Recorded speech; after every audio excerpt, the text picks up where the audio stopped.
Hi all, welcome to dream of ADJ YouTube channel. ఈరోజు paneer curry ఎలా తయారు చేసుకోవాలో చూద్దాం. ప్యాన్ పెట్టేసుకొని ఆయిల్ వేసేసుకొని టమాటో, ఆనియన్, కాజు, అల్లం వెల్లుల్లి ముక్కలు వేసేసుకొని మంచిగా మగ్గించుకున్న తర్వాత చల్లారిన తర్వాత మిక్సీలో వేసేసుకొని మిక్సీ గిన్నెలో వేసేసుకొని మెత్తగా పేస్ట్ లాగా చేసేసుకోవాలి. నెక్స్ట్ ప్యాన్ పెట్టేసుకొని ఆయిల్, కొంచెం బటర్ వేసేసుకొని జీరా, చెక్క, లవంగాలు వేసేసుకొని ఆ పేస్ట్ కూడా వేసేసుకొని బాగా ఫ్రై అయిన తర్వాత ఉప్పు, కారం, పసుపు, ధనియా పౌడర్ అండ్ కరివేపాకు వేసేసుకొని మంచిగా ఫ్రై చేసుకొని నెక్స్ట్ పన్నీర్ కూడా వేసేసుకోవాలి.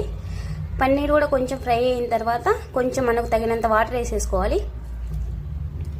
థిక్ కన్సిస్టెన్సీ వచ్చిన తర్వాత పన్నీర్ కర్రీ రెడీ అవుతుంది. మేము ఇక్కడ ట్రావెల్ చేస్తున్నాం షిరిడీకి, అందుకోసం ప్రిపేర్ చేసుకున్నాం.